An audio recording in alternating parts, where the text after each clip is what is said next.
سيدنا وحبيبنا وشفينا رسول الله محمد عبد الله صلى الله عليه وآله وسلم أزواجه وذريته وعليباته وصحابته أجمعين ثم إلى سيدنا المهاجرين الله الحبيب محمد إساتنا وسيدنا أستاذنا الله الفضل المقدم الحبيب محمد بن علي بألوي ثم إلى سيدنا الفاقد المقدم الثاني الحبيب عبد الرحمن أصبح جميع سادتنا علي بألوي ورسولهم وفرهم وذوي الحقوق عليهم أجمعين ثم إلى أرواح كافة عباد الصالحين وأولياء والشهداء الراشدين خصوصا سيدنا الإمام الحبيب عبد الله بن علوي بن محمد الحداد وإلى روح الإمام أبو عبد الله محمد بن قاسم بن محمد الغرابي العباد الغزي الباجي وأصولهم وفروعهم ثم إلى جميع علمائنا ومشايخنا ومعلمنا في الدين أن الله يغفر له ويرحمه والإدراج من الجنة ينفعنا بهم ويدعو علينا من بركة وأسرار وأنوارهم وعلومهم وفاتهم في الدين والدنيا والآخرة وإلى حضرة النبي محمد صلى الله عليه وسلم الفاتحة.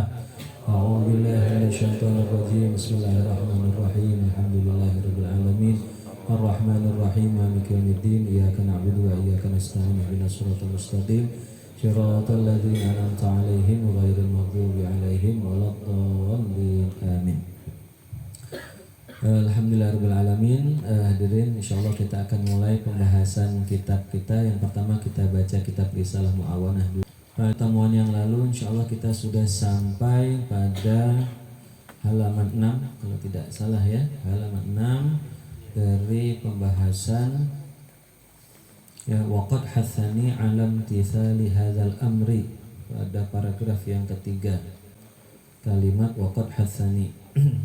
Bismillahirrahmanirrahim. Qala al-mu'allif rahimahullahu ta'ala wa nafa'ana bi'ulumihi fid darain amin. Qala, pengarang kitab Al-Imam Al-Habib Abdullah bin Ali Al-Haddad berkata dalam kitab beliau Risalah Mu'awanah, wa qad hatsani 'ala imtithali hadzal amri al-'azimi wa akkada raghbati fi as-sa'yi ila tahsili hadzal wa'dil karimi al-waqi'aini fil ayati wal akhbari allati dzakartuha wa ma fi ma'naha mimma lam azkurhu.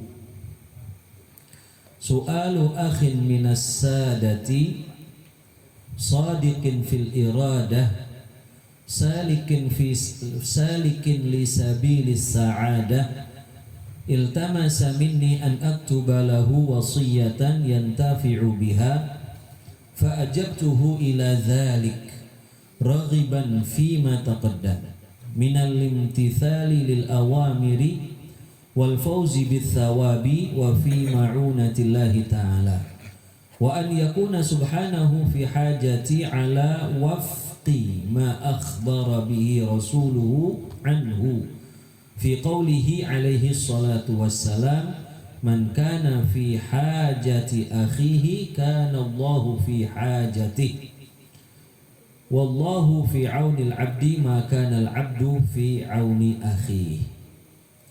Baik. Waqad hatsani, waqad dan sungguh, hatsani telah memotivasi, mengajak ya, hatsa ya khutsu ya, itu artinya mengajak, menganjurkan ya, memotivasi. Waqad hatsani dan sungguh telah mengajakku, memotivasiku alam tithali untuk imtithal, melaksanakan hadzal amril azimi, perkara agung ini ya, hadzal amril azimi, perkara agung ini ya, maksudnya adalah perkara agung ini yang sebelumnya sudah disampaikan, yaitu tentang berdakwah ya, untuk menyampaikan ilmu, menyampaikan yang diketahui ya, meskipun hal yang sedikit. Kemarin sudah disebutkan ayat-ayat yang berisi perintah untuk amar ma'ruf nahi mungkar, untuk menyampaikan ilmu. Kemudian hadis disebutkan cukup banyak sekali ya, tentang fadilah-fadilah menyebarkan ilmu, fadilah-fadilah orang yang mengajarkan kebaikan kepada orang lain ya, banyak sekali kemarin sudah disebutkan. Nah, semua itu ya telah menyebabkan Al-Imam Al-Haddad ini untuk melaksanakan perintah-perintah tersebut dalam menyebarkan ilmu ya, Wa akkada raghbati, akkada dan menguatkan, akkada yuakkidu takkid, menguatkan ya, mengokohkan, raghbati keinginanku ya, keinginanku, raghbati fi. Ini raghiba ini salah satu kalimat yang unik ya. Kalau raghiba selanjutnya ada kata fi, raghiba fi itu artinya adalah aroda, ingin ya, ahabba atau ingin. Tapi kalau raghibaan, nah itu malah tidak ingin gitu ya. Kalau raghiba fi itu ingin, kalau raghibaan malah tidak ingin. Dari sini raghiba fi. Wa akada dan telah sungguh menguatkan, raghbati fi keinginanku untuk as-sa'yi ya, berusaha, ila tahsili untuk mendapatkan, hadzal wa'dil karimi, al-wa'd janji, al-karim yang mulia, untuk mendapatkan janji mulia ini. Al-waqi'aini yang keduanya itu terjadi ya. Dua ini maksudnya adalah imtithalil amr tadi itu. Yang pertama ya, melaksanakan perintah, dan tahsilil wa'd untuk mendapatkan janji yang mulia. Al-waqi'aini yang keduanya itu terjadi atau terletak fil ayati, dalam ayat-ayat yang sudah disebutkan, wal akhbari, khabar-khabar atau hadis. Akhbar jamak dari khabar, dan khabar itu salah satu istilah atau nama untuk hadis ya. Jadi hadis itu kadang disebut hadis, kadang disebut sunnah, kadang juga disebut dengan khabar ya. Jadi di sini khabar ini bukan sekedar kabar ya, tapi maksudnya adalah hadis-hadis Nabi. Fil ayati wal akhbar, di dalam ayat-ayat Al-Quran, wal akhbar dan hadis-hadis Nabi, allati dzakartuha yang telah aku sebutkan sebelumnya ya, yaitu sebelumnya sudah disebutkan banyak yang tadi sudah saya sampaikan. Wama fi ma'naha, wama dan apa-apa, fi ma'naha yang satu makna dengannya, dengan perintah untuk melaksanakan dakwah tersebut ya, dan pahalanya. Mimma lam azkurhu, mimma dari apa-apa, lam azkurhu yang belum aku sebutkan ya. Nah, su'alu akhin, nah ini justru di sini ini fa'ilnya ini ya, ini fa'ilnya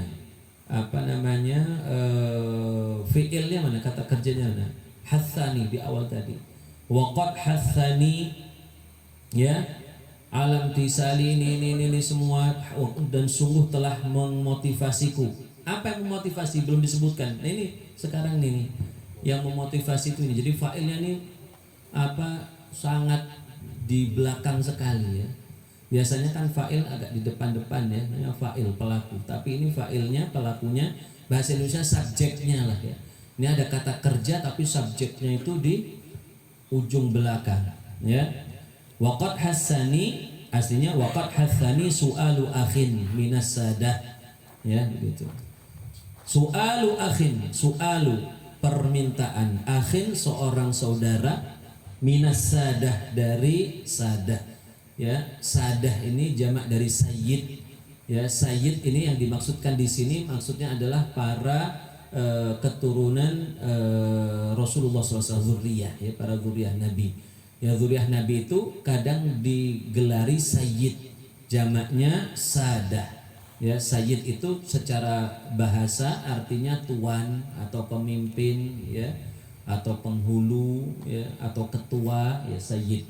Yang kemudian dipakai banyak untuk menjadi gelar para zuriyah atau para ahli bait ya, Rasulullah Shallallahu Alaihi Wasallam ya.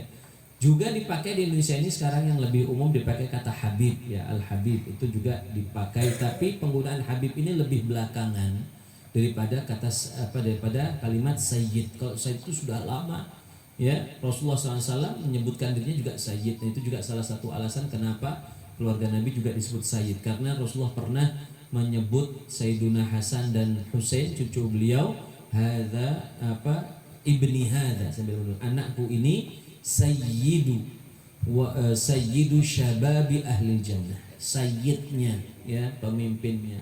Ya, kemudian disebut dengan sayyid. Disebut juga keluarga Nabi, zuriyah Nabi itu di beberapa tempat seperti di Mekah sampai saat ini, di Irak ya, di negara-negara itu Timur Tengah dengan sebutan syarif. Ya, disebut dengan syarif ya. Atau kalau perempuan syarifah. Nah, kalau di Indonesia syarifah untuk perempuan juga Habib. Ya, Habib itu biasa untuk laki-laki. Kalau untuk yang perempuan bukan Habibah. Ya, tapi biasanya dipanggilnya Hubabah, bukan Habib tapi Hubabah ya, atau syarifah begitu.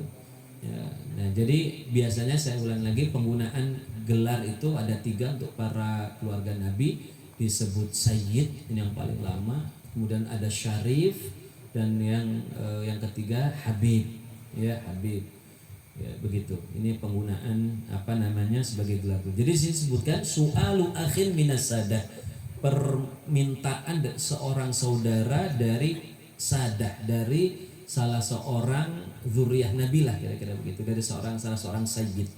Nah di sini siapa yang minta tidak disebutkan namanya ya, tapi yang dimaksud di situ adalah Al Habib Ahmad bin Zain Al Habsyi. Ahmad bin Zain Al Habsyi ini juga seorang ulama besar dan seorang wali min auliyaillah.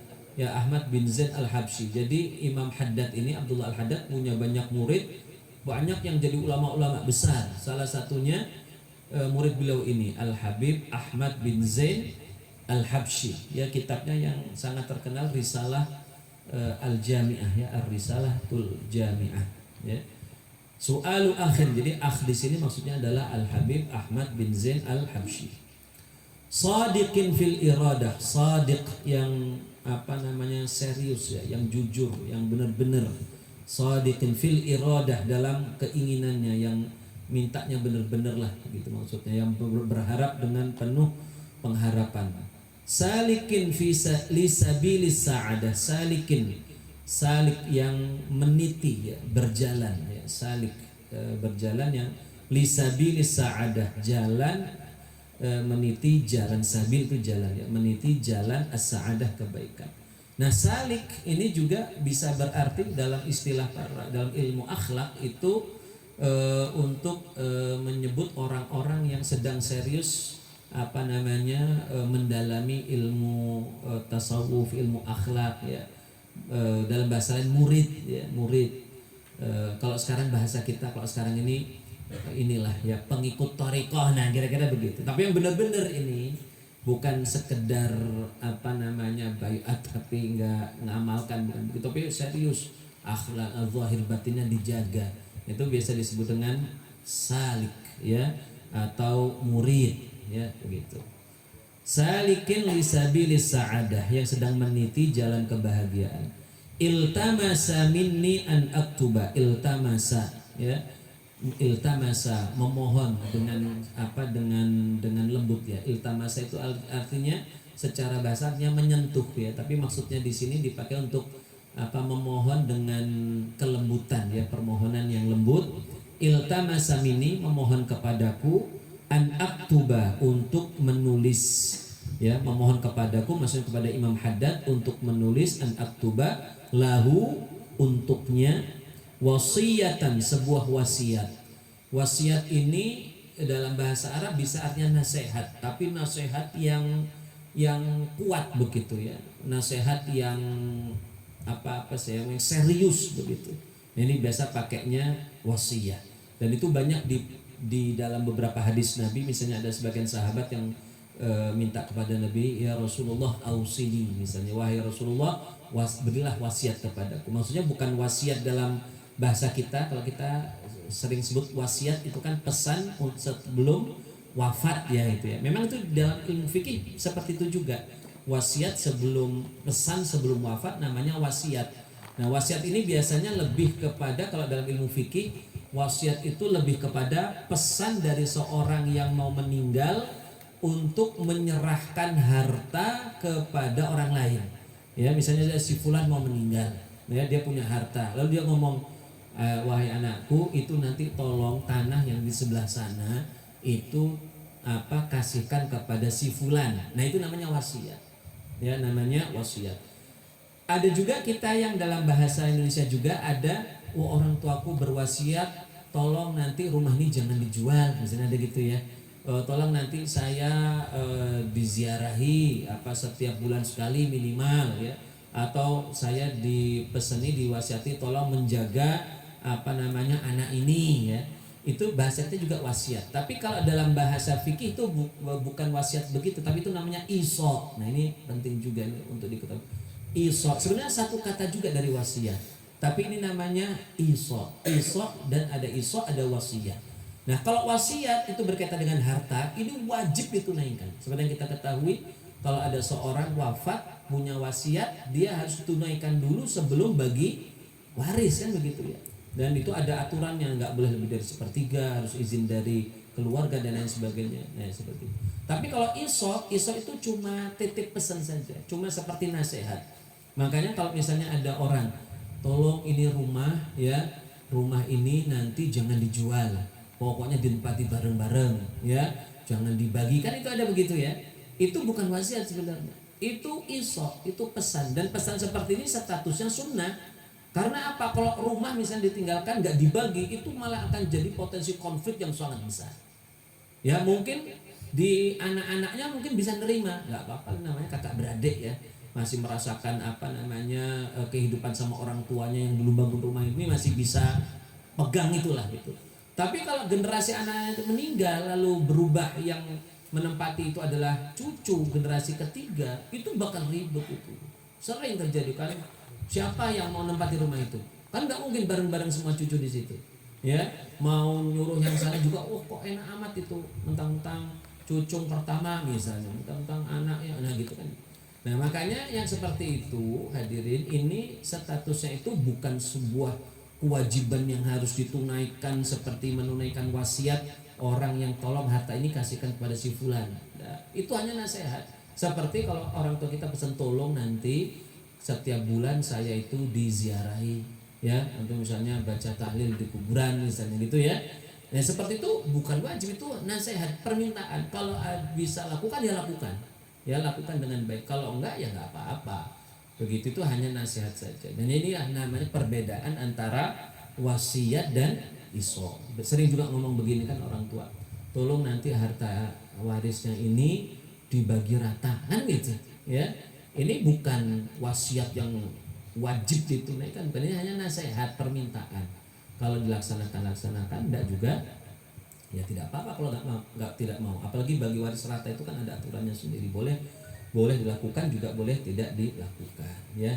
Nah kalau wasiat di sini, ini wasiatnya artinya nasihat dari yang hidup kepada yang hidup lah, tapi nasihat yang kuat ya, yang serius. Saya ulangi lagi, iltamasa minni, meminta kepadaku, an aktubalahu, untuk menuliskan kepadanya atau untuknya, wasiyatan, sebuah wasiat, sebuah nasihat yang kuat, yantafi'u biha, yang ia bisa memanfaatkannya. Yantafi'annya memanfaatkan ya, memanfaatkan biha, dengannya, dengan wasiat itu.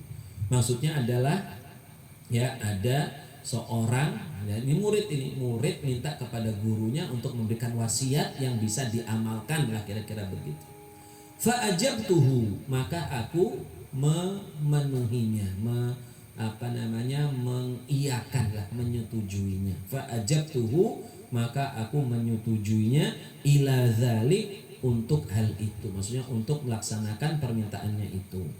Raghiban, dengan harapan ya, raghiban tadi itu raghiba fi ya, keinginan, raghiban fi, dengan harapan, keinginan, ma taqaddam, apa yang lalu sudah disebutkan, pahala-pahala yang lalu disebutkan dalam hadis-hadis Nabi ya kan, banyak pahalanya kemarin yang disebutkan bagi orang-orang yang menasihati, mendapatkan pahala yang tidak berhenti-berhenti ya, pahala dari orang yang melaksanakan daripada nasihat kebaikannya itu.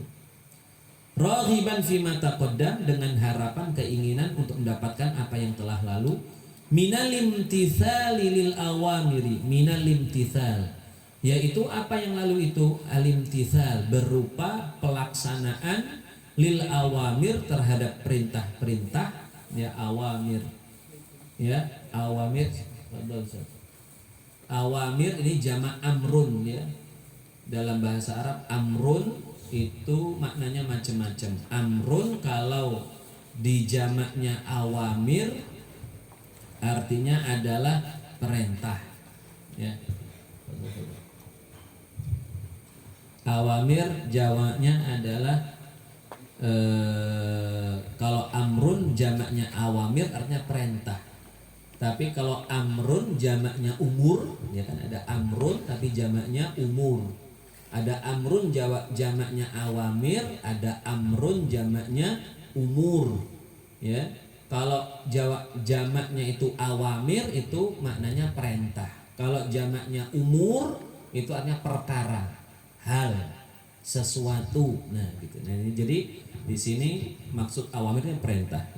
Minalim tithali lil awamir, untuk melaksanakan lil awamir perintah-perintah, wal fauzi bitsawab, wal fauzi dan mendapatkan keuntungan. Fauz, ya, fauz itu keuntungan, kemenangan. Mendapatkan keuntungan bitsawab berupa thawab, pahala di akhirat, ya. Wa fi ma'unatillah, dan untuk mendapatkan ma'unah, pertolongan. Ma'unah, pertolongan. Ma'unatillah, pertolongan Allah Subhanahu wa ta'ala. Wa an yakuna subhanahu, dan berharap Allah Subhanahu wa ta'ala itu fi hajati, dalam hajatku, maksudnya memenuhi hajatku. Dalam hajatku itu maksudnya Allah itu akan memenuhi hajatku. Ala wafki, wafki itu sesuai, ya. Ma akhbara bihi, sesuai ma apa akhbara bihi yang diberitahukan Rasuluhu, oleh Rasulnya Nabi Muhammad SAW, anhu, tentang sesuatu itu yang diberitakan oleh Rasulullah SAW tentang sesuatu itu, fi qawlihi, dalam sabdanya Rasul, fi qawlihi, dalam sabdanya alaihi salatu wassalam, man kana fi hajati akhihi, man kana, barang siapa, fi hajati, dalam hajat, maksudnya memenuhi hajat, akhihi, saudaranya, kana Allahu fi hajatih, maka Allah itu akan selalu dalam memenuhi hajatnya. Ini jaminan, ya, dari Allah, ya, bahwa Allah akan memenuhi hajat seseorang selama ia memenuhi hajat orang lain. Nah, apa kaitannya hadis ini dengan tadi itu? Imam Haddad ini kan diminta untuk menulis sesuatu, ya, wasiat. Nah, beliau memenuhi permintaan itu, memenuhi hajat itu. Kenapa? Karena memenuhi hajat orang lain itu nanti akan dibalas, hajatnya dipenuhi oleh Allah. Nah, ini maksudnya itu, ya, kaitannya ini, ya.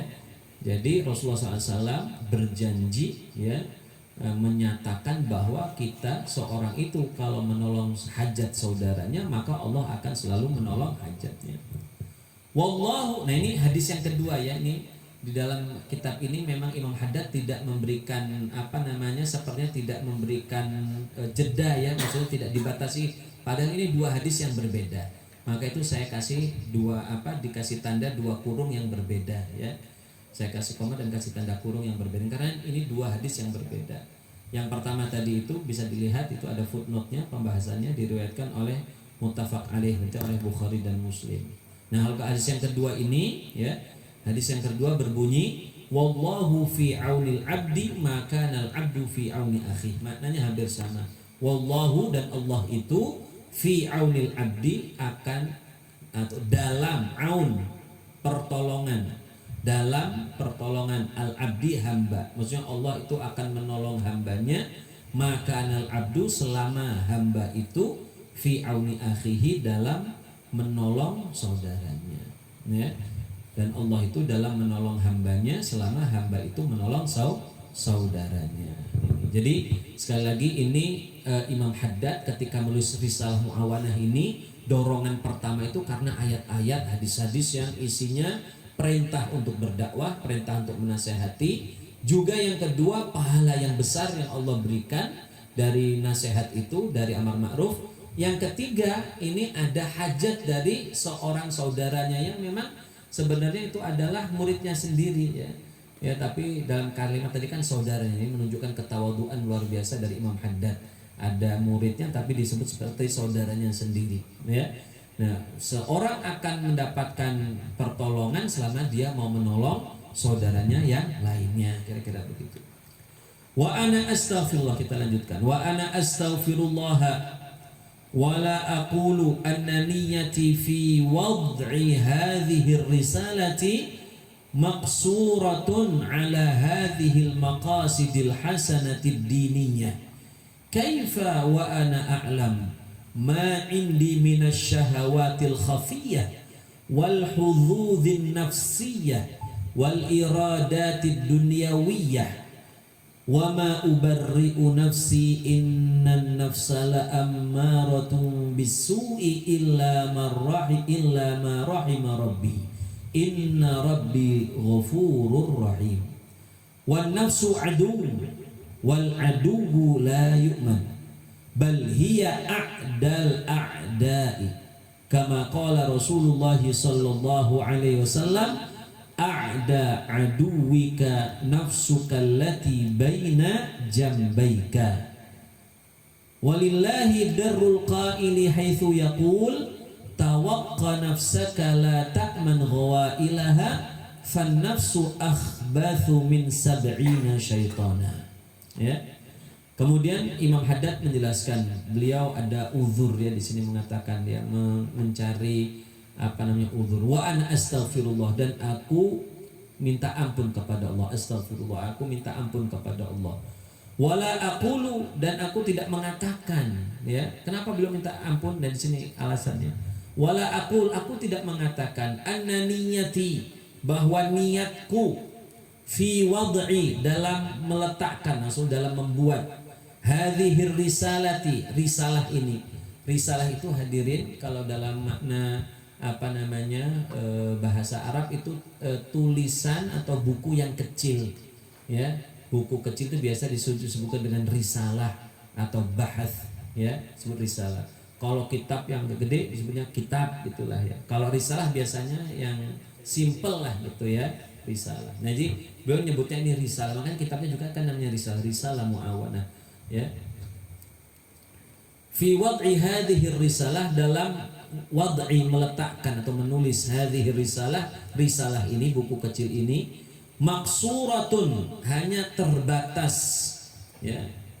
Saya ulangi ya, aku tidak mengatakan bahwa niatku dalam menulis risalah ini maksuratun, hanya terbatas ala hadhil maqasid, terbatas pada hadhil maqasid, maksud ini, al hasanati, yang baik, ad-diniyah, maksud yang keagamaan, maksudnya maksud yang diniyah ini maksudnya yang sesuai dengan syariat lah ya gitu. Jadi maksudnya begini, saya minta ampunlah kepada Allah. Saya sebagai manusia mengakui bahwa ketika saya meletakkan buku ini, membuat buku ini, tujuan saya itu enggak hanya sekedar keinginan baik-baik yang tadi saya sebutkan ya. Keinginan baik tadi apa? Melaksanakan perintah Allah ya, dan menasihati, ingin mendapatkan pahala ya, karena ingin ditolong Allah karena sudah menolong saudaranya. Itu kan semua nasihat bagus, tujuan bagus kan. Saya sebagai manusia, saya menyadari manusia itu banyak kurangnya ya. Saya nggak mengatakan hanya itu tujuan saya. Mungkin ada terbetik di dalam hati saya ini nanti ada maksud lain yang tidak saya sadari, padahal maksud itu maksud buruk. Nah, gitu. Apa maksud buruk itu? Nah, yang beliau sebutkan di sini. Kaifa, bagaimana mungkin? Wa ana a'lam, sementara aku tahu, maksudnya aku sadar. Ma indi, apa yang aku miliki, indi, apa yang ada padaku ya. Minasyahawatil khafiyah, dari syahwat-syahwat yang tersembunyi. Subhanallah. Beliau ini Imam Haddad ini seorang wali ya, orang yang bersih lah, nggak cari kepentingan, nggak cari materi. Tapi ini ngajarin kepada kita juga ya. Mungkin beliau sebagai seorang wali mungkin kan lebih bersih hatinya dari kita yang umum ini. ya, tapi beliau mengatakan ini takut adanya syahwat yang tersembunyi. Ya awalnya kan kita misalnya kalau berbuat baik ya misalnya kita sedekah atau kita ngapain ya, kita hadir majlis, kenapa kita sedekah ya, pengen nolong orang, pengen ini supaya barakah harta saya, bersihkan harta, bagus semua ya. Tapi kadang-kadang ada terbetik dalam hati kita, ya mungkin kalau misalnya dipuji orang kan seneng juga, nah gitu kan. Nah itu yang ada syahwat-syahwat khafiyah, syahwat tersembunyi yang kita itu nggak nyadar kadang-kadang. Tapi ada, ya Allah tahu itu. Dan syahwat itu akan mengurangi daripada kemurnian niat kita itu, sehingga akan mengurangi daripada pahala yang kita dapatkan. Maka yang kita khawatirkan seperti ini, hadirin. Ya, kita mungkin ngomongnya niat awalnya bagus, saya mau ngaji tujuan ini, saya mau ngajar tujuannya ini, bagus-bagus semua, luar biasa. Ya, tapi ada nggak sedikit-sedikit yang tersimpan? Saya kesini supaya ya nanti bisa dikenal sebagai orang yang soleh, yang alim gitu ya, punya majelis, dekat sama ulama, dekat sama habaib. Nah itu kan hal-hal yang kadang-kadang ada merusak daripada kemurnian niat kita. Ini yang susah, ini yang susah ya. Syahwat yang khafi. Kalau syahwat yang terang-terangan sih memang jelas tuh benar-benar merusak. Ada orang sedekah pingin pamer, ya itu jelas salah itu ya, syahwat yang terang-terangan itu. Ini syahwat yang khafiyah, syahwat yang tersembunyi itu yang berat ya. Wal hudzudzin nafsiyah, hadzun itu nasibun, bagian, maksudnya kepentingan lah dari bahasa kita ya, keinginan nafsiyah pribadi, ada kepentingan pribadi yang tersembunyi. Mungkin dia alhamdulillah bisa nulis buku, berarti jadi seorang penulis gitu, masuk dalam kelompok orang-orang ulama yang memiliki kitab-kitab. Nah itu kan ada berarti keinginan pribadi yang tersembunyi, itu yang dikhawatirkan. Wal iradatid dunyawiyah, dan iradat keinginan duniawi, keinginan materi ya. Lalu beliau mengutip ayat, wa ma ubarri'u nafsi inna nafsa la ammaratun bisu ya illa ma rahima rabbi inna rabbi ghafurur rahim. Ini menyebutkan bahwa setiap orang itu punya ada syahwat-syahwat ya, amarah bisu, syahwat yang mengajak kepada kebaikan, kepada keburukan ya, syahwat yang mengajak kepada keburukan. Wan nafsu adu, dan nafsu itu, hawa nafsu kita, adu adalah musuh kita, musuh. Wal adu la yu'man, musuh itu la yu'man, tidak bisa tidak dipercaya lah ya. Nggak ada orang yang percaya sama musuhnya ya, tidak ada jaminan terhadap musuh kita. Sementara nafsu kan ada pada diri kita semua, hadirin. Yang tadi disebutkan itu nafsu batin semua itu ya, nafsu batin. Bal hiya a'dal a'dai, bal hiya, bahkan iya nafsu itu a'da yang paling keras ya. A'da itu dari adu juga, yang paling mengancam. A'da, musuh yang paling mengancam ya, musuh yang paling berat, musuh yang paling melawan ya. Jadi nafsu itulah musuh yang paling membahayakan kita, jauh daripada yang lain, jauh dari setan, seperti disebutkan nanti. Kama qala Rasulullah sallallahu alaihi wasallam, sebagaimana disebutkan oleh Rasulullah sallallahu alaihi wasallam, a'da aduwika nafsuka allati baina jambaika. A'da aduwik ya, musuh utamamu, musuhmu yang paling keras, nafsuka, nafsumu sendiri. Allati baina jambaik, yang ada jambaik di hadapanmu sendiri, ada yang bersamamu sendiri. Baina jambaik itu bersama kita, bersamamu ya, itu yang paling berat. Walillahi darul qail haitsu yaqul ya, dan betullah ya ucapan seorang yang mengatakan, ini ada bait syair yang cukup terkenal ya berkaitan dengan nafsu kita. Tawaqqa nafsaka, tawaqqa, hati-hatilah ya, jagalah, lindungilah. Tawaqqa dari kata waqa ya, waqayaki wiqayah, takwa itu perlindungan. Tawaqqa, lindungilah, hati-hatilah. Nafsaka, jiwamu, hati-hatilah dari jiwamu, dari nafsumu, maksudnya jiwa itu adalah nafsumu. La ta'man ghawailaha, ya, yang tidak aman, yang tidak ada jaminan ghawailaha, keburukan-keburukannya. Fan nafsu itu akhbathu, lebih buruk, ya, lebih khabith, lebih nista, lebih buruk, ya, lebih jelek, ya, min sab'ina syaitanan, dari 70 setan. Jadi nafsu kita ini lebih buruk, ya, lebih mengerikan, lebih dahsyat godaannya daripada sab'ina syaitanan, dari 70 setan. Gitu. Masya Allah, luar biasa, ya. Nah, hadirin, para ulama menyebutkan, ya, ini disebutkan oleh banyak ulama, diantaranya Imam Al-Qushayri yang terkenal, ya. Kalau setan itu gampang kita mengusirnya. Setan itu cukup kita sebutkan kalimat-kalimat thayyibah, akan pergi, akan hilang. Tapi kalau nafsu nggak bakal. Nafsu mau kita hatamin Quran, mau kita baca wirid apa, nggak hilang. Terus nempel dan terus ngajak. Yang bisa menundukkan nafsu itu adalah riyadhah. Riyadhatun nafs, kita latih supaya dia ditundukkan.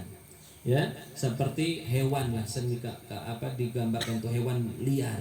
Hewan liar ditundukkannya dengan dipaksa, dikasih beban-beban yang berat supaya dia mau tunduk. Begitu juga jiwa kita ini. Nah, seperti kita mau puasa. Puasa ini kan kita ingin menundukkan salah satunya jiwa kita, dilatih supaya tidak melakukan sesuatu. Kita puasa kan nggak ada perbuatan, sebenarnya nggak ada pekerjaan. Justru nggak ada pekerjaan, itulah pekerjaan yang paling berat. Nggak ada pekerjaan, itulah pekerjaan yang paling berat. Ya, bahasanya nganggur itu paling nggak enak gitu bahasanya. Kita kalau nggak ada pekerjaan, sebenarnya kita bisa nggak maksiat. Maksiat itu kan gara-gara kita melakukan sesuatu pelanggaran, kan? Kalau kita di rumah saja nggak ngapa-ngapain, nggak bakal maksiat sebenarnya. Ya, jadi maksiat itu terjadi karena kita nggak mampu menahan gejolak diri dalam menahan diri kita.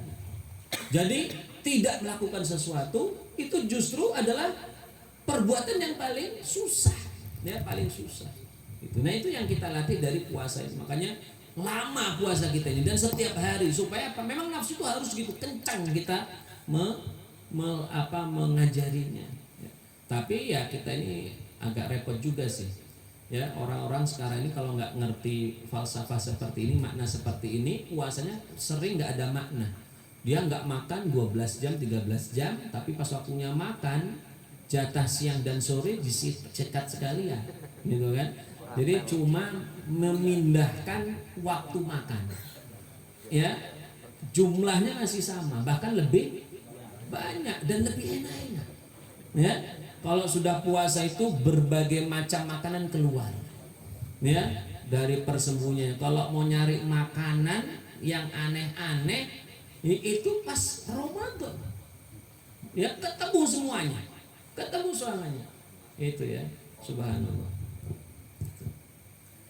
Baik.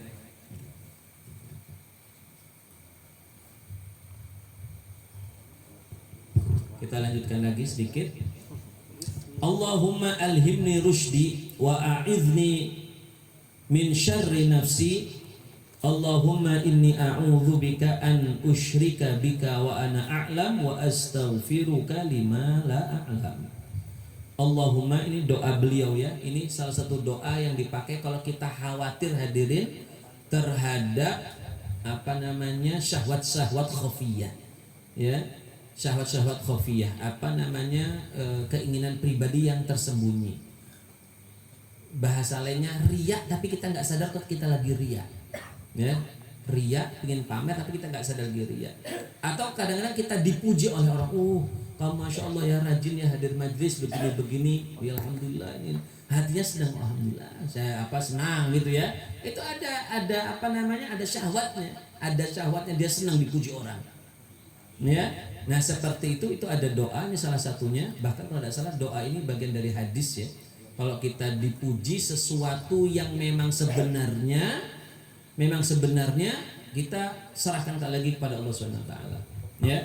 Allahumma alhimni rusydi, Allahumma ya Allah alhimni, tunjukkan kepadaku, ilhamkan kepadaku rusydi, ya, rusyd, ya, kebijaksanaan, kebaikanku, ya, maksudnya adalah tunjukkan kebaikan kepadaku, wa a'idhni, dan lindungi aku, min syarri nafsi, dari kejelekan jiwaku, dari kejelekan nafsuku.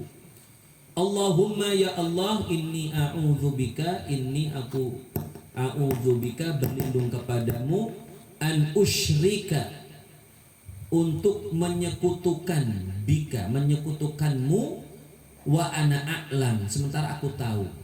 Jadi aku mohon ya Allah, jangan sampai aku menyekutukanmu sementara aku sadar aku menyekutukannya. Alhamdulillah ya, ini benar-benar perbuatan buruk. Tapi yang susah itu yang kedua ini. Wa astaghfiruka, dan aku mohon kepada ampunan kepadamu, lima la a'lam, aku menyekutukanmu dengan sesuatu yang aku nggak tahu. Aku nggak tahu aku itu syirik gitu loh. Aku riya, syirik kecil. Ya aku pamer, itu kan yang repot. Kita kalau melakukan riya yang terang-terangan ya jelas lah itu perbuatan buruk. Ya buruk. Tapi kalau riyanya itu nggak nyadar, itu kan kita yang waduh. Ya riyanya atau syahwat-syahwatnya yang tidak kelihatan, itulah yang membuat susah. Yang kita itu nggak nyadar, tahu-tahu pas kita di hadapan Allah nanti yaumil qiyamah, kita merasa kita ini banyak pahala, ternyata gugur semua pahala gara-gara menyimpan syahwat-syahwat yang tersembunyi tadi itu. Ya. Waqad saddartu fusula hadhihi risalati biqauli fi awwali kulli faslin minha wa 'alaika bikadza qasidan bidzalika mukhatabatan nafsi wa akhil ladzi kana sababan fi wad'iha khususan wa sa'iri man waqafa 'alaiha minal muslimina umuman. Ini saya kira saya bahas nanti lagi hadirin, karena ini ada kaitannya dengan paragraf berikutnya ya. Dan ini paragraf berikutnya ini agak panjang ceritanya ya. Jadi kita sampaikan sini dulu ya.